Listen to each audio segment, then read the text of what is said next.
10వ తేదీ ఏప్రిల్ నెల 2025వ సంవత్సరం. ఈ రోజు దేవుని వాగ్దానం. ఇర్మియా 29వ అధ్యాయము 11వ వచనము. నేను మిమ్మును గూర్చి ఉద్దేశించిన సంగతులను నేను ఎరుగుదును. రాబోవు కాలమందు మీకు నిరీక్షణ కలుగునట్లుగా అవి సమాధానకరమైన ఉద్దేశములే కాని హానికరమైనవి కావు. ఇదే యెహోవా వాక్కు.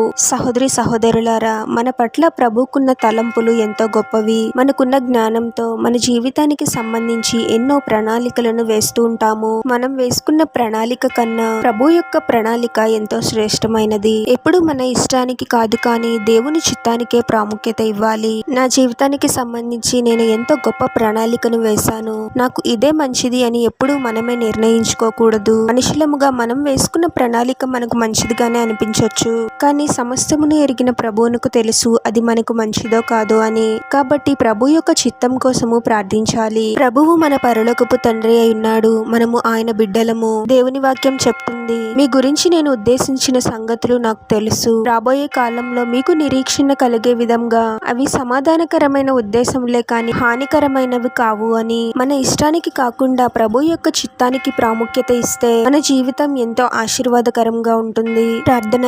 పరిశుద్ధుడవగు ప్రభువా, మీ పరిశుద్ధమైన పాదాలకు వేలాది వందనాలు, స్తుతులు, స్తోత్రాలు చెల్లించుకుంటున్నాము తండ్రి. మరొక నూతన దినంలోనికి మమ్మల్ని క్షేమంగా ప్రవేశింపచేసిన దేవా, మీకే స్తోత్రం ప్రభువా. మా ఇష్టాలకు కాదు కానీ మీ చిత్తానికి మేము ప్రాముఖ్యత ఇవ్వాలి తండ్రి.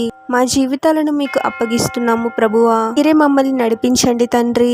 ఏది సరైనదో మాకైతే తెలియదు కానీ ప్రతి విషయంలోనూ మీరే మాకు తోడుగా ఉండి మీ చిత్తాన్ని మా పట్ల జరిగించండి ప్రభువా. ఎన్నో ఆలోచనలు, అవకాశాలు మా ముందు ఉండగా మీ చిత్తము కాకపోతే మార్గాలను మూసివేయండి ప్రభువా. ఒకవేళ మీ చిత్తమే అయితే మీరే ఆశ్చర్యరీతిగా మార్గాలను తెరిచి మీ చిత్తాన్ని మా జీవితాలలో జరిగించమని ఈ ప్రార్థనలో ఏకీభవిస్తున్న ప్రతి ఒక్కరిని పేరు పేరున దీవించి ఆశీర్వదించి అభిషేకించమని, వారు చేసే ప్రతి పనిలో మీరే వారికి తోడుగా ఉండి వారిని అన్ని కీడుల నుండి, అపాయాల నుండి మీరే వారిని రక్షించమని ఈ మా మనవులన్నీ యేసుక్రీస్తు వారి పరిశుద్ధ నామంలో అడిగి వేడుకొనుచున్నాము తండ్రి. ఆమేన్.